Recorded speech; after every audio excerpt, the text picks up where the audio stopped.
Hello my dear friends, आप सभी का हमारे चैनल करंट हिस्ट्री पर स्वागत है। दोस्तों हम बात करेंगे इलेक्ट्रिकल इंस्ट्रूमेंट एंड मेजरमेंट अर्थात ईआईएम के एक most important topic moving iron instrument. पिछले वीडियो में जस्ट हमने आपको बताया था आमीटर और वोल्ट मीटर में क्या आपका डिफरेंट होता है, उसमें संबंध क्या होता है, क्या चीज़ें होती हैं, ये सारी चीज़ें मैंने आपको उनके बारे में डिटेल में बताई थी। उसी टॉपिक का या कह सकते हैं 4th नंबर के चैप्टर का ये टॉपिक है मूविंग आयरन टाइप। आज का टॉपिक है मूविंग आयरन, जस्ट इसके बाद होगा मूविंग कॉइल। तो आज में हम दोस्तों मूविंग आयरन आपके 2 टाइप के होते हैं, एक अट्रैक्शन टाइप होता है, एक रिपल्सन टाइप होता है। तो आज की इस वीडियो में अट्रैक्शन और रिपल्सन मूविंग आयरन के बारे में आपसे डिस्कस करेंगे। तो वीडियो बहुत ही इंजॉयफुल होने वाला है, चूंकि रीजन इतना है कि ये आपके प्रीवियस पेपर में लगातार ये क्वेश्चन में आपसे पूछा जा रहा है और बहुत ही कॉन्सेप्ट के साथ आज मैं इस वीडियो के माध्यम से आपको सारी चीजें यहां पर समझाने वाला हूं। ओके, तो यहां पर दोस्त हो क्या रहा है, इस चीज को आपको समझना है। ठीक है, तो सबसे पहले हम बात करेंगे यहां पर अट्रैक्शन टाइप। अट्रैक्शन माने सिंपल सा आप जानते हैं आकर्षण, किसी चीज को आकर्षित करना। तो आकर्षण प्रारूपी लौह उपयंत्र मतलब attraction type moving iron instrument, इसमें जो आपका आयरन है वो मूव करेगा। आयरन बोले तो लोहा, सिंपल देसी भाषा समझिए, लोहा। ओके, तो हम आपको मेंशन करते हैं चीजों को धीरे धीरे। तो इसमें होता क्या है, थोड़ा सा इसका बेसिक समझ लेते हैं पहले, फिर वर्किंग समझते हैं क्या होता है। देखिए, इस उपयंत्र में एक स्थिर कुंडली होती है। स्थिर का मतलब वो फिक्स रहेगी। ओके, इस उपयंत्र में एक स्थिर कुंडली होती है तथा एक अंडाकार लोहे का टुकड़ा इस प्रकार से पॉइंटेड रहता है, मतलब फिक्स रहता है। आपका एक लोहे का टुकड़ा भी यहां पर जो कि अंडाकार अर्थात इस प्रकार से आपका कह सकते हैं, ये इस प्रकार से आपका होगा, इस प्रकार से। ठीक है, और यहां पर आपका क्या रहेगा, इस पॉइंट पर आपका फिक्स रहेगा, इस प्रकार से पॉइंटर, ये आपका स्केल। सारी चीजें अभी मेंशन करता हूं, आराम से आप देखिएगा और समझिएगा। तो आपका एक अंडाकार लोहे का टुकड़ा भी फिक्स रहता है और वह कुंडली के भीतर और बाहर घूम सके, इसलिए उस पॉइंट पर उसको फिक्स कर दिया जिससे अंदर बाहर हो सके। इस लोहे के टुकड़े के साथ एक संकेतक, संकेतक बोले तो पॉइंटर, पॉइंटर आपका इस प्रकार से होता है। अभी चीजों को मेंशन करता हूं।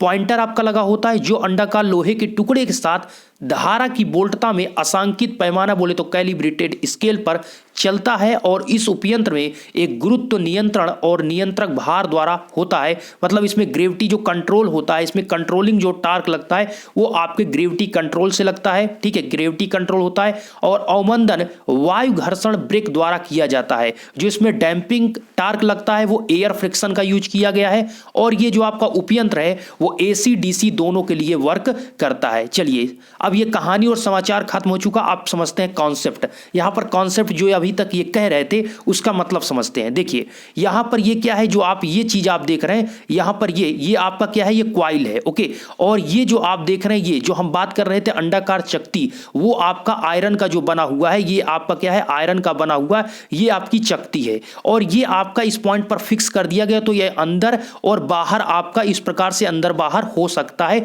एक पॉइंट पर फिक्स कर दिया गया। ठीक है, जैसे आप दोस्त आपके घर में ये आप दरवाजे की देखिए तो आपके 2 पॉइंट पर कब्जे पर फिक्स कर दिया जाता है। तो दरवाजे को आप अंदर भी कर सकते हैं और दरवाजे को आप बाहर भी कर सकते हैं। तो अंदर बाहर आप क्या कर सकते हैं, मूव कर सकते हैं। तो इसी प्रकार से इस पॉइंट पर इसको फिक्स कर दिया तो अंदर और बाहर इसको आप कर सकते हैं। नेक्स्ट पॉइंट, यहां पर एक आप ये पॉइंट जो देख रहे हैं ये एयर फ्रिक्शन है।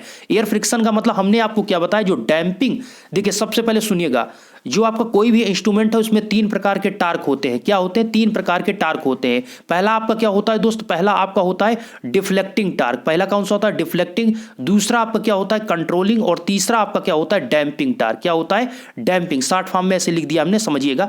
तो पहला आपका डिफ्लेक्टिंग, दूसरा कंट्रोलिंग, तीसरा आपका डैंपिंग टार्क। देखिए, ये जैसे कि आपका ये पॉइंटर है, सिंपल वे में समझिए, ये आपका पॉइंटर ये आगे की तरफ मूव करेगा तो कौन इसे मूव कराता है, डिफ्लेक्टिंग टार्क। ये आगे मूव किया, डिफ्लेक्टिंग टार इसको मूव करा दिया। लेकिन भैया ये इसको कंट्रोल करने के लिए भी तो कोई होना चाहिए, नहीं तो आपका ये जो पॉइंटर है अर्थात इसे की जो संकेतक है ये पॉइंटर, ये आगे चला जाएगा। इसको कंट्रोल करने के लिए नेक्स्ट आपका जो लगता है डिफ्लेक्टिंग नहीं, कंट्रोलिंग, वो आपका होता है टीसी, कंट्रोलिंग टार। तो इसके कंट्रोल करने के लिए जहां पर आपके टीडी और टीसी बराबर हो जाता है उसी कंडीशन पे क्या हो जाता है, वो पॉइंटर रुक जाता है। लेकिन पॉइंटर रुकने के बाद आप घर में भी देखेंगे, अगर अपने घर पर भी देखेंगे, अगर कोई पुराना आपका वोल्ट मीटर या फिर एमीटर आप देखेंगे तो वो एक पॉइंट पर फिक्स नहीं होकर थोड़ा अवमंदन था दोलन करता रहता है। फिक्स नहीं रहता है, तो वो उसमें क्या होता है, उसमें आपका क्या होता है कि डैम्पिंग होती है, तो अवमंदन होता है। उस अवमंदन को खत्म करने के लिए वहां पर डैम्पिंग टार्क का यूज करते हो। डैम्पिंग क्या होता है, अवमंदन को कंट्रोल, तो कंट्रोलिंग टार्क कर लिया, लेकिन दोनों आपके फोर्स आगे की तरफ ये लगा रहा है, पीछे की तरफ ये लगा रहा है, तो उस पर क्या होता है, कम ज्यादा के कारण, अर्थात कम ज्यादा के कारण, टीडी टीसी के कम ज्यादा के कारण वहां पर क्या होता है, वो हिलता है, अर्थात अवमंदन करता है। इसको खत्म करने के लिए डैम्पिंग लगाया जाता है। अब पहले हमने आपको क्या चीज बताया, डैम्पिंग जो आपका दोस्त होता है वो यहां पर किया गया है एयर फ्रिक्शन, और आपका जो डैम्पिंग होता है वो 3 टाइप का होता है। एक आपका क्या होता है, एयर फ्रिक्शन होता है, ठीक है। दूसरा क्या होता है, आपका फ्लूइड फ्रिक्शन होता है। सारी चीजें मैंने बहुत ही अच्छे वे में आपको पढ़ाई है। अगर अभी तक आपको चीजें नहीं सही से एक वे में समझ में आ रही, तो पिछला वीडियो देखने के लिए डिस्क्रिप्शन में प्लेलिस्ट का लिंक मिलेगा, लिंक पर क्लिक करिए, विधिवत आप चीजों को समझिए। ओके, अच्छे वे में आपको हमने समझाया है। तो ये क्या हुआ कि डैम्पिंग जो तीसरा आपका था उसको आप 3 टाइप का होता है। आप डैम्पिंग को प्रोड्यूस कर सकते हैं, एक तो आप एयर फ्रिक्शन के मुताबिक, दूसरा आप फ्लूइड फ्रिक्शन, और तीसरा आपका होता है ईडी करंट। ईडी करंट के द्वारा, अर्थात इलेक्ट्रोमैग्नेटिक इंडक्शन से आप डैम्पिंग टार्क को प्रोड्यूस करके उस अवमंदन को खत्म कर सकते हैं। तो ये तो क्या हुआ आपका, ये डैम्पिंग टार्क को खत्म करने के लिए हुआ। और यहां पर कौन सा यूज किया गया, ये जो आप देख रहे हैं ये एयर फ्रिक्शन है। मतलब यहां पर इसमें जो आप देख रहे हैं, ये इसमें आपका जो फिलअप है, यहां पर आप ध्यान से देखिए, यही आपको फिगर यहां पर आपको मेंशन किया गया है। इसमें क्या है दोस्त, ये आपका पूरा एक चेंबर है जिसमें आपका एयर है, ठीक है, और ये आपका एक पिस्टन है। जब आपका इधर जाएगा तो आपका पिस्टन क्या आएगा, बाहर आएगा, और जब आपका ये आपका जो मूव है ये इससे कनेक्ट है। जब ये आपका अंदर जाता है तो आपका पिस्टन बाहर आएगा, और जब ये इस साइड आएगा तो पिस्टन आपका अंदर की तरफ जाएगा। ये 2 कंडीशन आपकी इसमें बनती। होता क्या है दोस्त कि जब आपका ये पिस्टन अंदर की तरफ जाता है तो अंदर का क्या होता है, प्रेशर ज्यादा होता है, तो ये बाहर की तरफ पिस्टन को ठेलता है। ओके, और जब आपका पिस्टन बाहर की तरफ आता है तो आपके अंदर का प्रेशर जो है, उस चैम्बर के अंदर का प्रेशर कम हो जाता है और एटमॉस्फेयर का प्रेशर ज्यादा हो जाता है। तो एटमॉस्फेयर प्रेशर के कारण पिस्टन अंदर की तरफ जाने लगता है। तो इससे होता क्या है कि ये अंदर और बाहर इस प्रकार के होने से जो आपका डैम्पिंग टार्क अवमंदन जो होता है उसको धीरे धीरे क्या होता है, अवमंदन को खत्म कर देता है। तो यहां पर जो यूज किया गया है वो एयर फ्रिक्शन यूज किया गया। अभी मैं वर्किंग को भी समझता हूं, ठीक है। तो यहां पर क्या है ये दोस्त, ये आसांकित आपका पैमाना है। एक आपका इंपॉर्टेंट यहां पर ये फैक्टर है, क्या आपका पैमाना इसका समरूप रहता है या असमरूप, बोले तो यूनिफॉर्म रहता है या नॉन यूनिफॉर्म रहता है, एक इंपॉर्टेंट है। अगर आपको यहां तक चीजें आप वीडियो देख रहे हैं तो कमेंट में बताइएगा, क्या आपका अट्रैक्शन टाइप आपका मूविंग आयरन में, अट्रैक्शन टाइप मूविंग आयरन में जो इसका स्केल रहता है, ये आपका कैलिब्रेटेड स्केल है, ये आपका क्या होता है, समरूप होता है या समरूप, बोले तो यूनिफॉर्म या नॉन यूनिफॉर्म, कमेंट में आप बताइएगा। ओके, और यहां पर जो आप देख रहे हैं ये आपका क्वाइल है, ये भी आपकी क्वाइल है। ओके, और ये क्या है आपको हमने बता दिया, ये मूविंग आयरन है, अर्थात ये अंदर और बाहर आपका मूव कर सकता है। और एयर चेंबर इसलिए लगाया गया है कि आपके डैम्पिंग टार्क को खत्म किया जाए।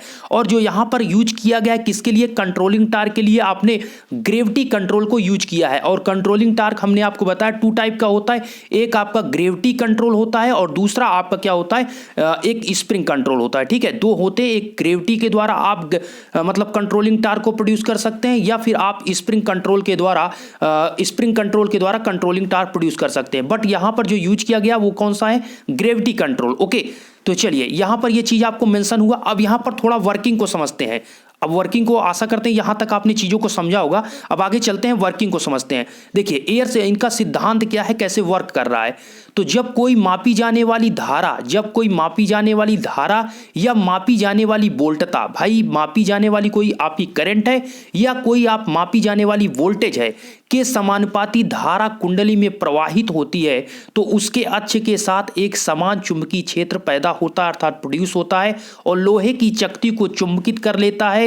कुंडली के चुंबकीय प्रभाव के कारण विकेंद्रित लोहे की चकती कुंडली की ओर आकर्षित होती है, लेकिन चकती पर यह खिंचाव बल कुंडली में प्रवाहित होने वाली धारा पर निर्भर करता है। अगर कुंडली में आपकी धारा कम है तो अट्रैक्शन फोर्स जो आपका होगा कम होगा। अगर आपकी धारा ज्यादा है तो अट्रैक्शन फोर्स जो आपकी चकती है लोहे की, उस पर ज्यादा आपका कार्य करेगा, और जो आपका आकर्षण बल है वो कुंडली में बहने वाली धारा की दिशा पर निर्भर नहीं करता।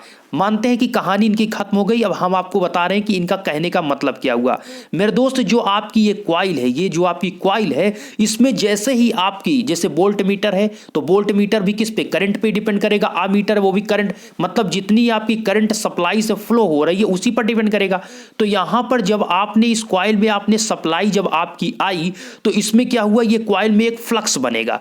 जैसे यहां पर आपका आएगा तो यहां पर क्या होगा, यहां पर इस कॉइल के कारण यहां पर आपका देखिए धारा के कारण चुंबकीय क्षेत्र, तो इसमें कॉइल में आएगा तो कॉइल से क्या बनेगा, आपका फ्लक्स बनेगा। देखिए कोई भी कॉइल है, अगर करंट कैरिंग कॉइल है, कोई भी करंट कैरिंग कॉइल है, उसमें आपकी उस करंट कैरिंग कॉइल में आई एंपियर की करंट फ्लो हो रही है तो उसमें नंबर ऑफ टर्न होते हैं, नंबर आपके टर्न होते हैं। तो उस नंबर ऑफ टर्न और जो करंट फ्लो हो रही है उसके लिए क्या आता है आपका एंपियर टर्न, और एंपियर टर्न से आपका क्या आता है एमएमएफ, बोले तो मैग्नेटो मोटिव फोर्स, और मैग्नेटिव मोटिव फोर्स से क्या आता है, मैग्नेटिव मोटिव फोर्स से आपका लास्ट आ जाता है फ्लक्स। तो ये आपका जो होता है चुंबकीय क्षेत्र फ्लक्स, इसके कारण क्या हुआ, ये आपका जो चुंबकीय फ्लक्स आपका चुंबकीय क्षेत्र बना, उसके कारण यहां पर जो आपका ये क्या है, ये आपका मूविंग आयरन है अर्थात लोहा है, देसी भाषा समझिए लोहा है।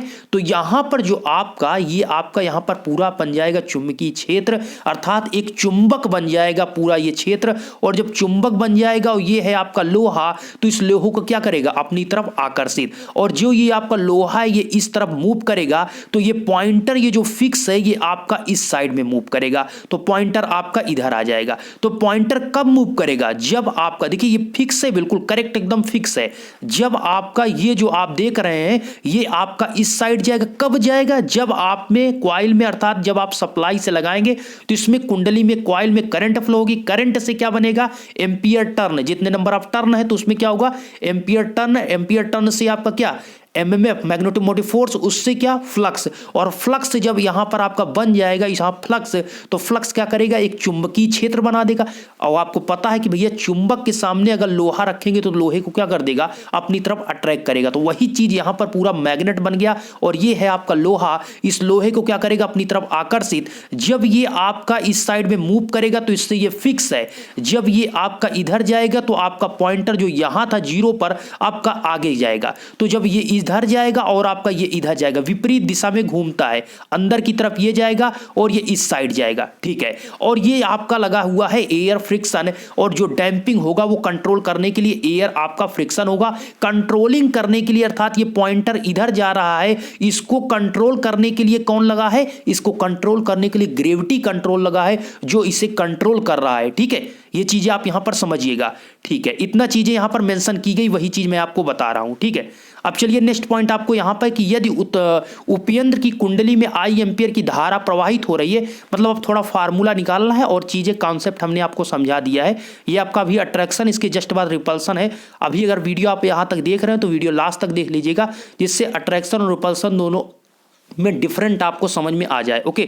तो यदि उपयंत्र की कुंडली में आई एंपियर की धारा प्रवाहित हो रही है तो ए मीटर के लिए परिपथ में विद्युत धारा तथा वोल्ट मीटर के लिए वोल्टता के समानुपाती होती है, और थीटा विक्षेपित पर उपयंत्र का चल लौह मतलब मूविंग आयरन कुंडली के फ्लक्स की दिशा के लंबवत अल्फा प्लस थीटा कोण बनाता है। ये थोड़ा दिमाग चकरा देता है, ठीक है, सुनिएगा।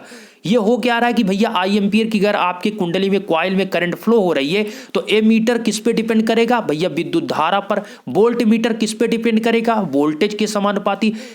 आमीटर है आपका तो आई के डायरेक्टली प्रोपोर्शनल होगा, वोल्ट मीटर है तो आपका वोल्टेज के डायरेक्टली प्रोपोर्शनल होगा। जितना वोल्टेज अप्लाई उतना पॉइंटर आपका घूमेगा और कैलिब्रेटेड स्केल पर आपको दर्शाएगा और आप उसको रीडिंग को नोट करेंगे। और ये यहां पर लिखा हुआ है थीटा जो आपका विक्षेपित पर थीटा विक्षेपित पर उपयंत्र का मूविंग आयरन कुंडली के फ्लक्स की दिशा के लंबवत अल्फा प्लस थीटा कोण बनाता है। और ये फार्मूला जो आपका है, दो फार्मूले हमने आपको बताए थे आने वाले पिछले वीडियो में, हमने सारी चीजें डिस्कस की थी। ये आपके जो मूविंग आयरन होता है, एक आपका अट्रैक्शन और दूसरा आपका जो रिपल्सन होता है। अट्रैक्शन वाले में आपका फार्मूला डिफ्लेक्टिंग टार्क जो प्रोड्यूस होता है, डिफ्लेक्टिंग टार्क का मतलब आप समझ रहे हैं, जो आपका ये पॉइंटर आगे जाएगा तो डिफ्लेक्टिंग टार्क प्रोड्यूस होगा, तो उसका फार्मूला आपका बनता है अट्रैक्शन टाइप में TD = K1 I² sin 2 alpha plus theta.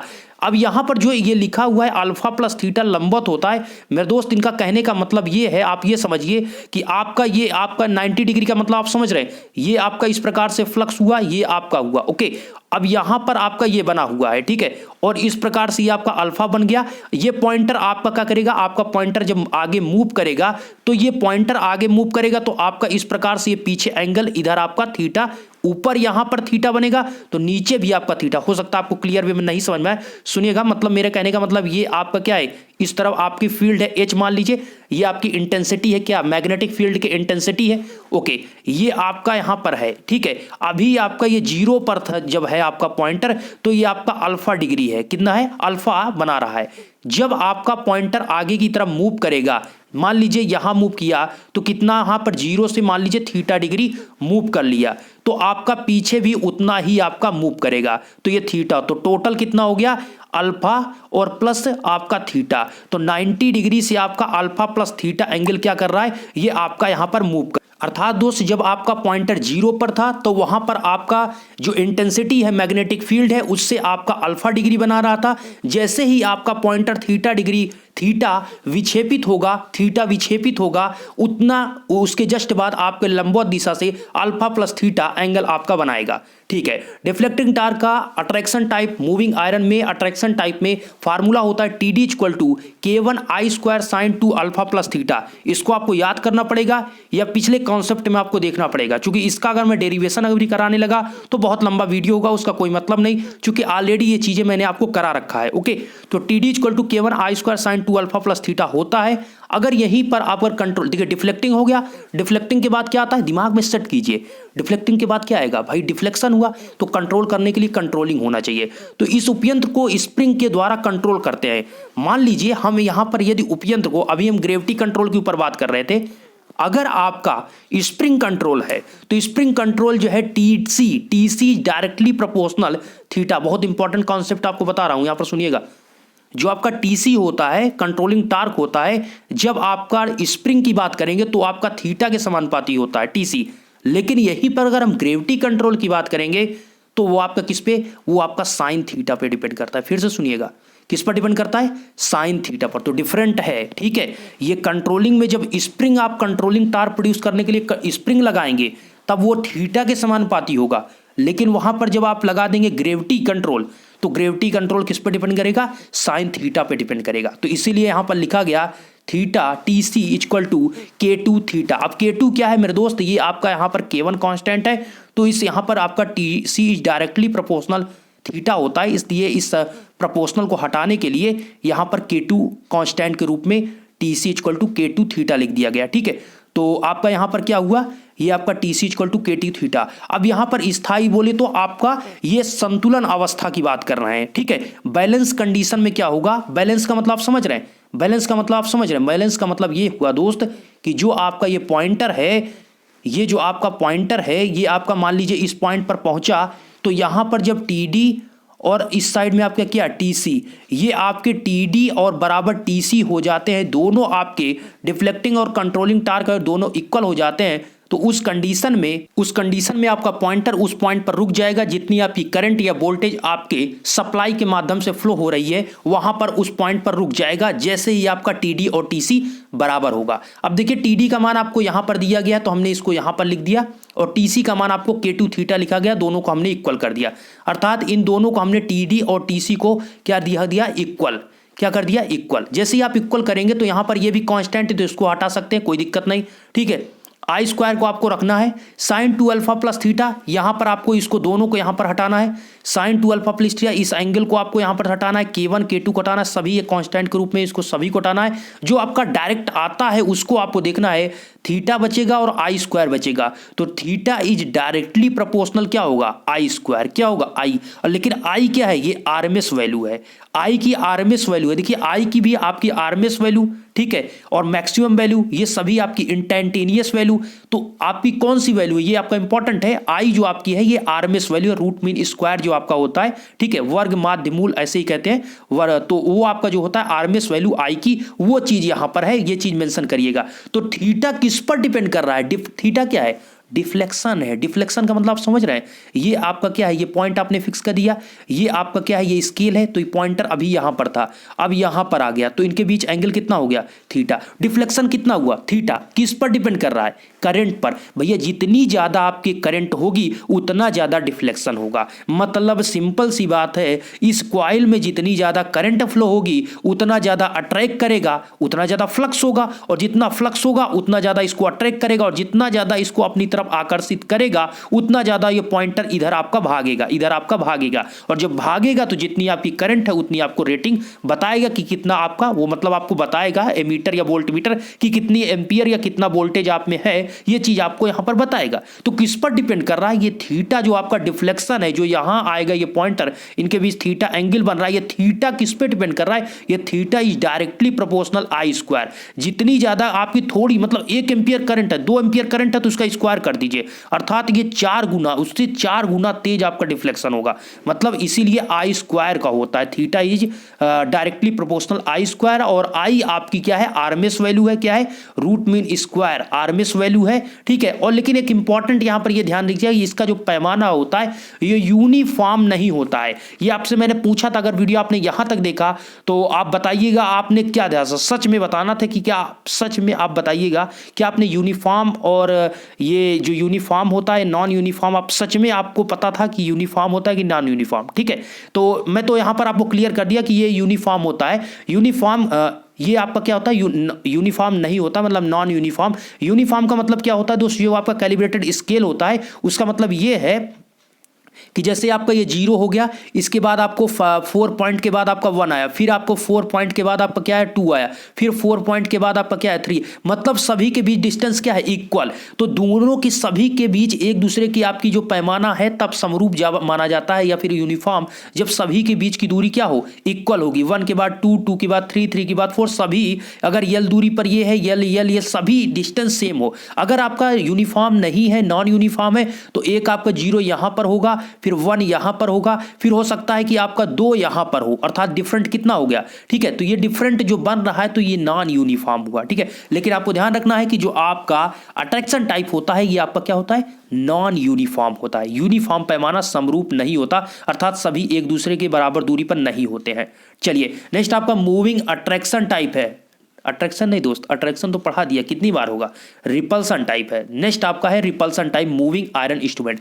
इसमें होता क्या है, इसका थोड़ा मैं फिगर आपको दिखाना चाहूंगा, यहां पर आपको मेंशन किया गया है, ठीक है। अब चलिए तुरंत यहां पर तेजी के साथ इसको किया जाता है। इसमें क्या होता है कि इसके विक्षेपण प्रणाली 2 मृदु लोहे के टुकड़े को एक ही कुंडली के चुंबकीय क्षेत्र में रखा जाता है। फिर से सुनिएगा, इसके विक्षेपण प्रणाली के 2 मृदु लोहे बोले तो सॉफ्ट आयरन के टुकड़े को एक ही कुंडली के चुंबकीय क्षेत्र में रखा जाता है।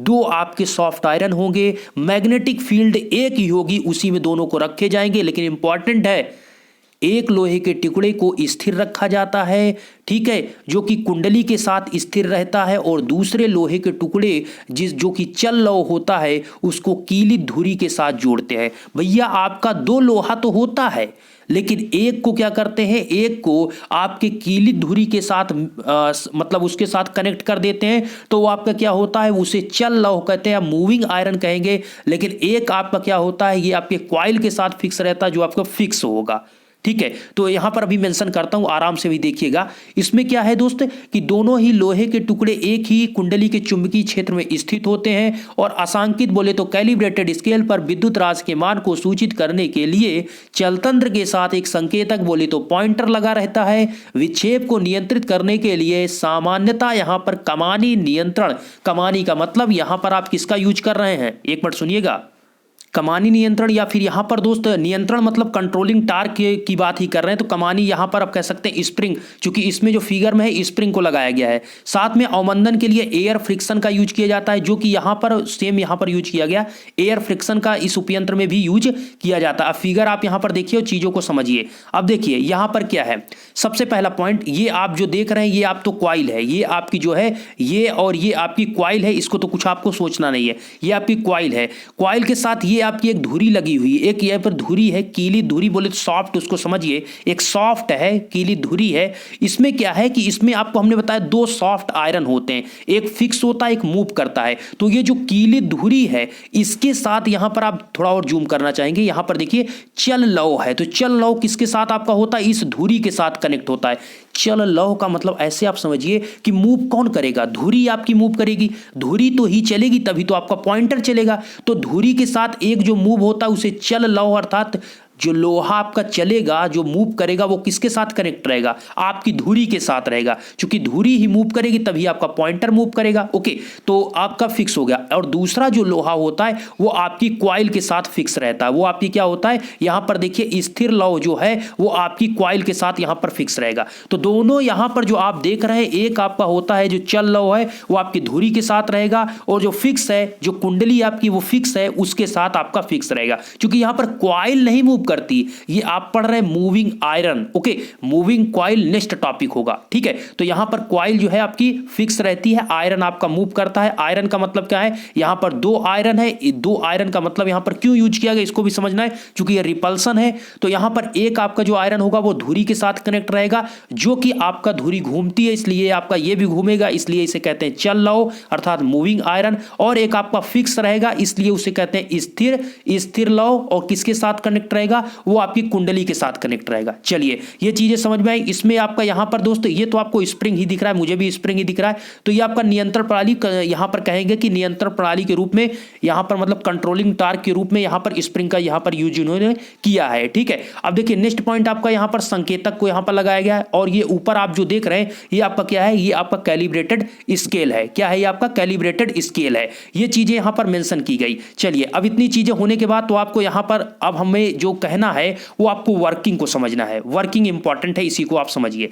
तो देखिए जब मीटर को परिपथ से जोड़ा जाता है, बहुत सिंपल वे में समझिए, देसी भाषा में समझिए, बहुत ही सिंपल, आपको एकदम क्लियर हो जाएगा। सुनिएगा, जब मीटर को परिपथ से जोड़ा जाता है, आपका ए मीटर है या वोल्ट मीटर है, जहां की सप्लाई आपको देखना है कि भैया कितनी करंट हो रही है, कितना वोल्टेज है, उसमें जाके आप उसको कनेक्ट कर दीजिए। जैसे कि आप समझिए कि ये आपका क्या है, ये आपका यहां पर ये आपको ये बल्ब लगा हुआ है, एक मिनट दोस्त, यहां पर आपका ये बल्ब लगा हुआ है, ओके, और ये बल्ब आपका इस प्रकार से यहां पर कनेक्ट है, ठीक है। अब यहां पर ऐसे रख दीजिए, ये आपका बल्ब कनेक्ट है। तो हम ए मीटर अगर लगाएंगे तो क्या लगाते हैं, सीरीज में लगाते हैं। तो ए मीटर यहां पर आप सप्लाई लगा दीजिए, तो इसमें आपको पता चल जाएगा इसमें कितने एम्पियर की आपकी करंट यहां से फ्लो हो रही है, आपको यहां पता चल जाएगा। वोल्ट मीटर है तो वोल्ट मीटर आप कैसे लगाते हैं, वोल्ट मीटर आप पैरेलल में लगाते हैं, जैसे कि आपका ये बल्ब है, ओके, और इसी के पैरेलल में आप लगा दीजिए वोल्ट मीटर, इसको ऐसे कनेक्ट कर दीजिए, और ये आपका हो गया बैटरी, ओके, बैटरी एसएल यहां पर आपने यूज किया। अब यहां पर आपका आई एम्पियर की करंट इसमें फ्लो हो रही।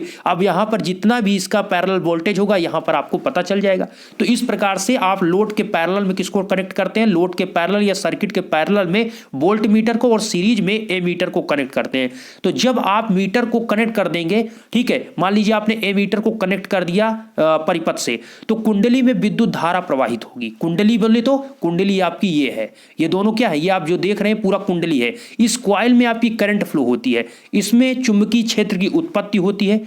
भैया आपको हमने बताया जैसे ही आपकी करंट, किसी करंट कैरिंग कॉइल में आपकी करंट फ्लो होती है, या आपकी कॉइल इसमें करंट फ्लो होगी तो क्या होगा, एम्पियर टर्न है, मतलब एम्पियर टर्न मतलब ए एम्पियर टर्न, ए और टी से आपका टर्न और ए से आपका एम्पियर मतलब करंट। तो ए टी से क्या आता है आपका एमएमएफ, मैग्नेटोमोटिव फोर्स, ओके, इससे क्या होता है, मैग्नेटोमोटिव फोर्स से आपका डायरेक्टली आता है फ्लक्स। तो आपका जो फ्लक्स बन रहा है वही तो आपका मेन पॉइंट है। अब सबसे इंपॉर्टेंट यहां पर यह है कि आपको यह पता है कि जो दोनों लोहे हैं सॉफ्ट, आपके आयरन जो रखे हैं, एक मूविंग और फिक्स, इन दोनों लोहे के टुकड़ों को एक ही कुंडली अर्थात एक ही कॉइल के चुंबकीय क्षेत्र में रखा गया। मेरे दोस्त आपकी जो ये कॉइल है, इसके कारण जो मैग्नेटिक फील्ड प्रोड्यूस हुआ है यहां पर, उसमें फिक्स हो या फिर आपका मूवेबल हो, वो दोनों आयरन को इसी के फील्ड में रखा गया है। तो सबसे इंपॉर्टेंट यहां पर हो जाता है कि इनको दोनों को एक ही मैग्नेटिक फील्ड में रखा गया। इसका यहां पर सिद्धांत लगेगा लगेगा मैग्नेटिक इंडक्शन, अर्थात यहां पर आपका लगेगा मैग्नेटिक इंडक्शन के नियमानुसार दोनों ही चुंबक बनते हैं और जिनकी सजातीयता होती है। सुनिएगा, यहां पर दोनों क्या हो जाएंगे, आपके जो आयरन है मैग्नेटिक फ्लक्स के कारण वो बन जाएंगे मैग्नेट, चूंकि ये मैग्नेटिक फ्लक्स में रखे हैं। और सजातीयता मतलब दोनों क्या प्लस प्लस आपके क्या होते हैं रिपल्सन, माइनस माइनस क्या होते हैं रिपल्सन, मतलब दोनों आपके क्या होंगे कि जैसे कि आपका ये नॉर्थ और साउथ हो गया, ठीक है, नॉर्थ साउथ, और इस साइड में भी आपका नॉर्थ मतलब इधर आपका साउथ ये नॉर्थ, ये दोनों क्या करेंगे एक दूसरे को रिपल करेंगे। मतलब कुल मिलाकर दोनों आपके आयरन बन जाते हैं क्या है, चुंबक बन जाते हैं, और चुंबक बनने के कारण चुंबकीय गुण के अनुसार एक दूसरे को प्रतिकर्षित करते हैं। मेरे दोस्त एक ही मैग्नेटिक फील्ड में रखे हुए हैं तो दोनों क्या बन जाएंगे मैग्नेट, और मैग्नेट जैसे ही बनते हैं तो आपका जब ये नॉर्थ और साउथ है और ये आपका साउथ और नॉर्थ है, ओके, तो ये साउथ और नॉर्थ क्या करेंगे एक दूसरे को, सेम पोलर है, पोल एक दूसरे को सेम है, तो ये क्या करेंगे एक दूसरे को रिपल करेंगे। तो मेरा सिंपल सा कहने का दोनों जो मूवेबल है या फिर फिक्स है, दोनों आपके जो आयरन है वो एक ही मैग्नेटिक फील्ड में रखे हैं, क्योंकि जब आपकी कॉइल में करंट फ्लो होगा, करंट के फ्लो होने के कारण आपका क्या होगा फ्लक्स जो प्रोड्यूस होगा, उसके कारण आपके दोनों आपके आयरन बन जाएंगे मैग्नेट, और मैग्नेट बनने के कारण आपका जो चुंबक है उनमें एक आपका आ जाएगा रिपल्सन का गुण, अर्थात एक दूसरे को वो क्या करने लगेंगे, एक दूसरे को रिपेल करने लगेंगे, प्रतिकर्षित करने लगेंगे, क्योंकि दोनों में से एक लोहे का टुकड़ा स्थिर है। अब आपको हमने यही चीज कहा कि एक आपका क्या है, एक फिक्स है और दूसरा आपका मूव कर रहा है। एक आपका यहां पर क्या है, एक आपका टुकड़ा जो है लोहे का एक स्थिर है और जबकि दूसरा क्या है चलना है। तो और जो चलने वाला है यहां पर सुनिएगा, वह लोहे का टुकड़ा जो चलने के लिए स्वतंत्र है, वो दोनों के बीच कार्य कर रहे प्रतिकर्षण बल के कारण विक्षेपित होता है। अब सुनिएगा दोस्त, कौन विक्षेपित होगा, हमने क्या बताया कि मूवेबल जो है वो धुरी के साथ कनेक्ट है, जो मूव करेगा वो आपका मूविंग आयरन जो है वो आपके धुरी के साथ कनेक्ट है, और जो ये कॉइल है उसके साथ आपका फिक्स, मतलब जो आपका कॉइल है आपको सही से यहां पर दिख नहीं रहा है, ये इसी के साथ ये जो कनेक्ट है, इसके साथ जो कनेक्ट है वो आपका मूविंग कॉइल नहीं, वो फिक्स आयरन किसके साथ कनेक्ट है, वो कॉइल के साथ कनेक्ट है, तो वो तो घूमेगा नहीं, मैग्नेटिक फील्ड सेम है दोनों में, आपका दोनों मैग्नेट बन गए, दोनों आयरन आपके मैग्नेट हो गए, लेकिन घूमेगा कौन, घूमेगा आपका जो मूव करेगा, और मूवेबल किसके साथ कनेक्ट है, वो आपके धुरी के साथ कनेक्ट है, तो धुरी आपकी क्या हो जाएगी, घूम जाएगी, विक्षेपित हो जाएगी। वही चीज यहां पर आपसे कहा गया दोस्त, फिर से सुनिएगा, क्योंकि दोनों में से लोहे का टुकड़ा स्थिर है, एक आपका स्थिर है,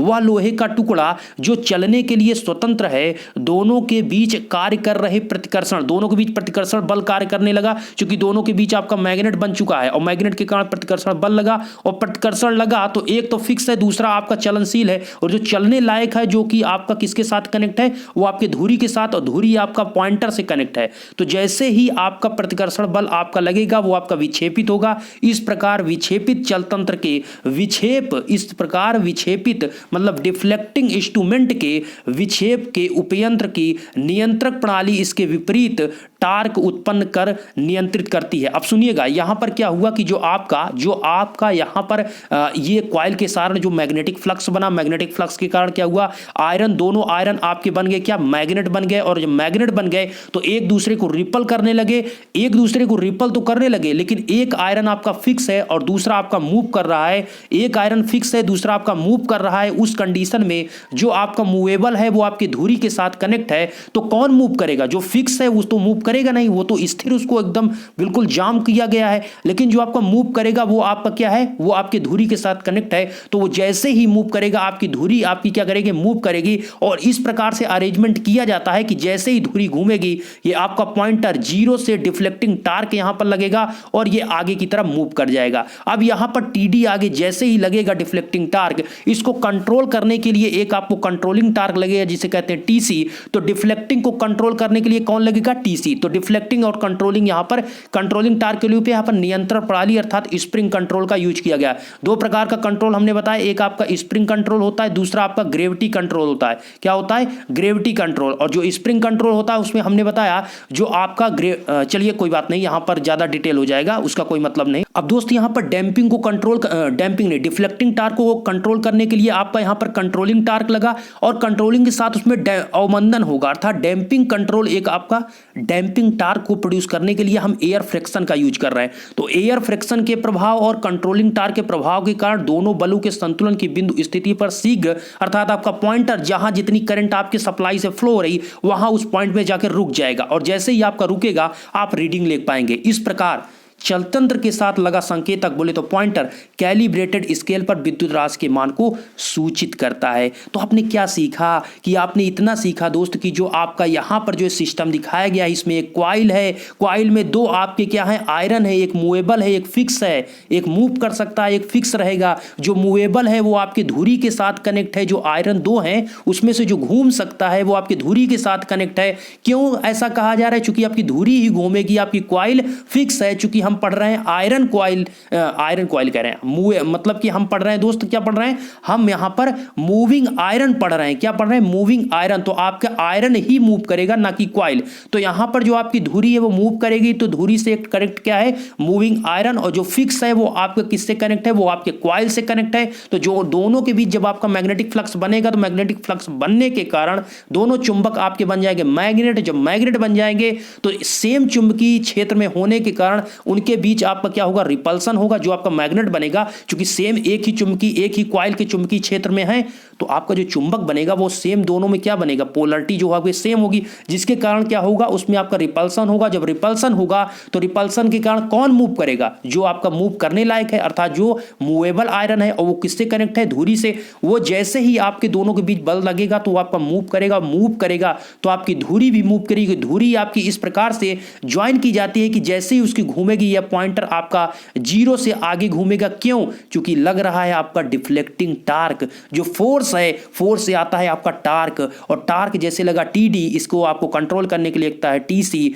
और टीसी टीडी जब बराबर होते हैं तो एक आ जाता है अवमंदन। अवमंदन को खत्म करने के लिए आता है डैम्पिंग टार्क। क्या लगता है? एक लगता है आपका डैम्पिंग टार्क। तो यहां पर डैम्पिंग के रूप में किसका यूज किया जा रहा है? डैम्पिंग के रूप में यहां पर आप यूज कर रहे हैं एयर फ्रैक्शन। क्या यूज कर रहे हैं? Air fraction damping.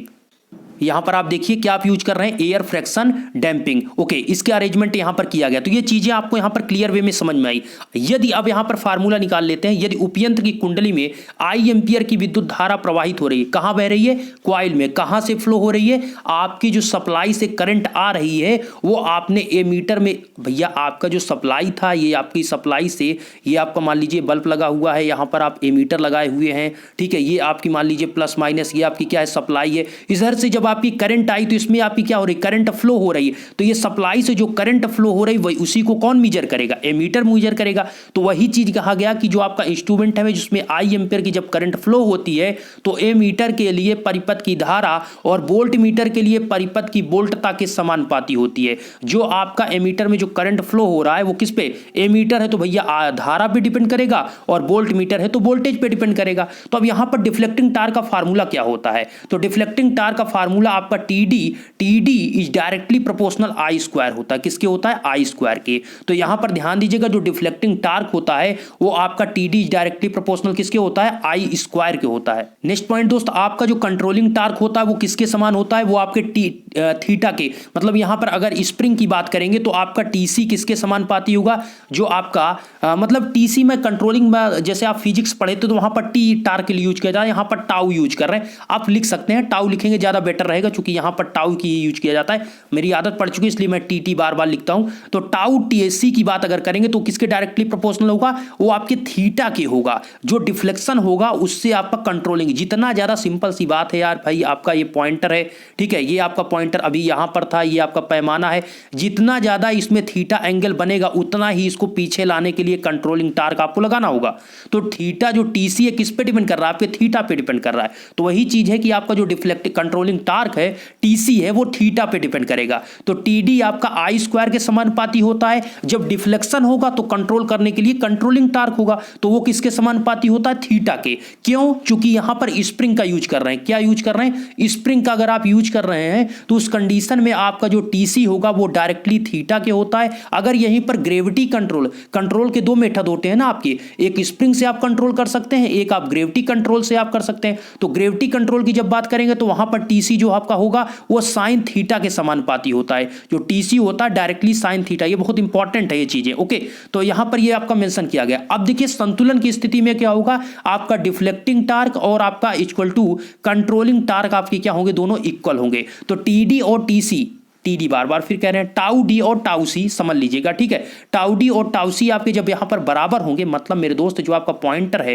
पॉइंटर आपका उस पॉइंट पर जहां तक आपकी करंट फ्लो हो रही वहां पर जैसे ही फिक्स होगा ये दोनों आपके क्या हो जाएंगे, वहां पर रुक जाएगा। लेकिन अवमंदन को खत्म करने के लिए एयर फ्रिक्शन डैम्पिंग का यहां पर यूज किया गया है, ये चीज आपको ध्यान होना चाहिए, ठीक है। ये दोनों जैसे ही आपके यहां पर टीडी और टीसी इक्वल होंगे, यहां पर आपका ये सब कांस्टेंट, इसको हटाइए तो यहां पर थीटा और इधर आई स्क्वायर, तो आप सिंपल लिख सकते हैं थीटा इज डायरेक्टली प्रोपोर्शनल क्या होता है, आई स्क्वायर। तो भैया आई आपकी थोड़ी सी करंट होगी तो आपका डिफ्लेक्शन यहां पर क्या होगा, इसका स्क्वायर हो जाएगा। मतलब अगर 2 एम्पियर की करंट है तो डिफ्लेक्शन यहां पर आपका 2 से मल्टीप्लाई, मतलब एंगल में बढ़ता है, ऐसा नहीं कि एम्पियर में आपकी एंगल, तो आपका जो आपका थीटा होगा, कोण जो बढ़ेगा वो तो आपका एंगल में होगा। मेरा कहने का सिंपल सा ये है कि यहां पर जो आपका डिफ्लेक्शन होगा वो आई स्क्वायर के यहां पर डायरेक्टली प्रोपोर्शनल होता है। अभी हमने यहां पर स्प्रिंग यहां पर लगाया, अगर यहीं पर ग्रेविटी कंट्रोल की बात करें, अर्थात अब यहां पर देखिए गुरुत्व प्रणाली, अर्थात यहां पर अगर हम बात करें, और देखिए यहां पर ध्यान दीजिएगा, यहां पर जो आई आरएमएस, जो आई की वैल्यू है वो आरएमएस है, रूट मीन स्क्वायर की वैल्यू है, ठीक है। आई की वैल्यू क्या है, आरएमएस, क्योंकि इसकी मैक्सिमम वैल्यू होती है, आई मैक्सिमम भी होती है, आई इंस्टेंटेनियस वैल्यू भी होती है। तो ये क्या होता है, ये किसकी वैल्यू होती है, theta is directly proportional I square, और ये क्या होता है, आरएमएस वैल्यू होती है। क्या होती है, आरएमएस वैल्यू होती है। ये सारी चीजें आपको पता होनी चाहिए। नेक्स्ट आपका गुरुत्व प्रणाली, अभी जो हमने यहां पर कंट्रोलिंग टार्क लगाया वो हमने क्या लगाया, जब TC is directly proportional theta, तो ये आपका क्या लगा, कंट्रोलिंग। अगर यहीं पर कंट्रोलिंग आपका गुरुत्व है, बोले तो ग्रेविटी है, तो उस कंडीशन में हमने आपको बताया कि टीसी आपका होता है, वो टीसी बोल रहे हैं, टाउ सी जो होता है वो आपका साइन थीटा के डायरेक्टली प्रोपोर्शनल होता है, अर्थात tau C is directly proportional sine theta. कब, कंडीशन क्या है, कब आपका होगा दोस्त, जब आपका ग्रेविटी कंट्रोल होगा, जब आपका स्प्रिंग कंट्रोल होगा तो थीटा के समानुपाती होगा आपका टाउ सी, ठीक है। तो यहां पर जैसे ही आपका यहां पर होगा तो उस कंडीशन में जब आपके, मतलब अभी हम यहां पर क्या कर रहे हैं कि स्प्रिंग की जगह कुछ नहीं किया, स्प्रिंग की जगह हम कंट्रोलिंग के रूप में उसको हटाकर हमने ग्रेविटी कंट्रोल लगा दिया। ये चीजें आपको पता होनी चाहिए, ठीक है। तो यहां पर जैसे ही हम लगाएंगे तो इस कंडीशन में जब टाउ डी और टाउ सी बराबर होंगे तब आपका आई स्क्वायर इधर हो जाएगा, के आई स्क्वायर, ये तो आपका डिफ्लेक्टिंग टार्क है, और जो टाउ सी था वो आपका ये आ जाएगा। अब तो इस प्रकार आपका आई स्क्वायर इक्वल टू क्या होगा, sine theta, I square equal to sine theta, या आप इसे लिख सकते हैं, यहां पर आप लिख सकते हैं साइन थीटा इक्वल टू क्या, sine theta equal to I square. Okay, तो यहां पर अगर आप थीटा इक्वल टू लिखेंगे तो theta equal to sine inverse, ये अंदर आपका क्या हो जाएगा, आई स्क्वायर। इस प्रकार से ये क्या है, आपका डिफ्लेक्शन एंगल, अर्थात जो डिफ्लेक्ट करेगा, जो आपका विक्षेपण होगा, विक्षेपण कोण है। तो यहां पर इस प्रकार से डिपेंड करेगा, कंडीशन डिपेंड कर रहा है, कंडीशन जब आपका ग्रेविटी कंट्रोल है तो आपका जो थीटा है आपका वो डायरेक्टली प्रोपोर्शनल किसके है, साइन इनवर्स आई स्क्वायर के है। ओके, और जब आपका यहां पर स्प्रिंग कंट्रोल आप लगाएंगे तो थीटा इज डायरेक्टली प्रोपोर्शनल क्या होगा, सिंपल आई स्क्वायर होगा, किसके, सिंपल आई स्क्वायर, तब साइन इनवर्स नहीं लगेगा। जब ग्रेविटी होगा तो साइन इनवर्स लगेगा। ओके दोस्तों, अब इन इंस्ट्रूमेंट की अगर मूविंग आयरन इंस्ट्रूमेंट के एडवांटेज की बात करें तो पहला इसका एडवांटेज होता है ये उपयंत्र सस्ते, मजबूत और विश्वास योग्य और आपके निम्न आवृत्ति के उच्च पावर फैक्टर, यहां पर आपको उच्च शक्ति परिपथ, पावर नहीं, उच्च पावर फैक्टर की बात नहीं की, उच्च शक्ति परिपथों के लिए प्रयोग की जाती है। तो यहाँ पर आपके क्या होते हैं, सस्ते भी होते हैं, मजबूत होते हैं और विश्वसनीय कह सकते हैं, विश्वास योग्य होते हैं कि ये इंस्ट्रूमेंट आपके चलते भी है, और निम्न आवृत्ति के उच्च शक्ति परिपथों के लिए भी यूज किए जाते हैं। दूसरा पॉइंट, ये आपके जो उपयंत्र होते हैं ये एसी और डीसी दोनों के लिए आपके प्रयुक्त होते हैं, अर्थात एसी और डीसी दोनों पर वर्क करते हैं। साथ में ये है दोस्तों, इसमें आपका जो डिफ्लेक्टिंग टार्क होता है, जो आपका डिफ्लेक्टिंग टार्क टीडी होता है, वो आपका क्या होता है, आपका मैक्सिमम होता है, अर्थात उच्च होता है। तो इसका डिफ्लेक्टिंग टार्क क्या होता है, ज्यादा होता है। नेक्स्ट आपका ये उपयंत्र कुछ क्षणों तक अतिभार भी सहन कर सकते हैं, अर्थात अगर ओवरलोड हो रहा है, जैसे कि आपका एमीटर है करंट बहुत ज़्यादा आ गई है, वोल्टेज बहुत ज़्यादा सप्लाई हुआ, तो उस करंट में ओवरलोड को भी ये कुछ क्षणों तक संभालने की क्षमता रखता है। ये इसके एडवांटेज है। लेकिन डिसएडवांटेज की अगर हम बात करें तो पहला है इसके डिसएडवांटेज, इन उपयंत्रों का स्केल सम नहीं होता। सम का मतलब हमने क्या बताया, यूनिफॉर्म नहीं होता। जैसे कि आपका ये स्केल है तो कहीं यहां पर रहेगा, दूसरा मान लीजिए 0 1 यहां पर है तो 2 आपका इस प्रकार यहां पर आपका 2 होगा, फिर 3 आपका यहां पर। यूनिफॉर्म नहीं है। यूनिफॉर्म का मतलब हमने यही बताया, ये आपका 0 है तो इस प्रकार से आपका मान लीजिए 4 के बाद आपका यहां पर 1 आ गया, फिर आपका 4 के बाद आपका 2 आ गया, फिर 4 के बाद 3, मतलब ये क्या हो रहा है, सभी के बीच सेम डिजिट है। तो यहां पर इसीलिए क्या होता है कि इसका जो यूनिफॉर्म स्केल नहीं है, ये आपका इसका डिसएडवांटेज बहुत बड़ा है कि इसके उपयंत्रों का जो स्केल होता है, कैलिब्रेटेड स्केल, वो यूनिफॉर्म सम नहीं होता। नेक्स्ट, इन उपयंत्रों में निम्न वोल्टता मानों पर शक्ति शोषण अधिक होता है। शक्ति शोषण का मतलब यहां पर कह सकते हैं लॉस से रिलेटेड होगा, ये पॉइंट मुझे ज्यादा क्लियर नहीं है। नेक्स्ट, आवृत्ति में परिवर्तन आने पर उपयंत्र के पाठ्यांक में गंभीर त्रुटि आ सकती है। यहां पर यह कह रहे हैं दोस्त, जो आपकी फ्रिक्वेंसी है, जो आवृत्ति जो सप्लाई से आपको मिल रही है, अगर उसमें परिवर्तन होता है तो आपके उपयंत्र के पाठ्यांक में आपको गंभीर एरर देखने को मिल सकता है। यह चीज यहां पर मेंशन है, तो इसको आपको, ये आपके डिसएडवांटेज हो गए। और एडवांटेज की बात करें तो ये आपके एडवांटेज हो गए कि सस्ते होते हैं, मजबूत होते हैं, एसी डीसी दोनों पर कार्य करते हैं, डिफ्लेक्टिंग टार्क इसका बहुत ज्यादा होता है, और ये ओवरलोड होने पर कुछ क्षणों के लिए उसको भी संभाल सकते हैं या सहन कर सकते हैं। आशा करते हैं वीडियो आपको पसंद आए, चीजें समझ में। वीडियो बहुत लंबा हुआ, लेकिन मैंने वीडियो को बताते या समझाते समझाते पता ही नहीं लगा दोस्त कितना वीडियो लंबा हो गया, तो इसलिए वीडियो मैंने यहां तक बताया। अगर वीडियो आपने यहां तक देखा तो कमेंट में जय हिंद जय भारत आप जरूर लिख के जाइएगा, तभी मैं समझूंगा कि कोई स्टूडेंट यहां तक वीडियो क्लियर पॉइंट वाइज दिखा है। धन्यवाद।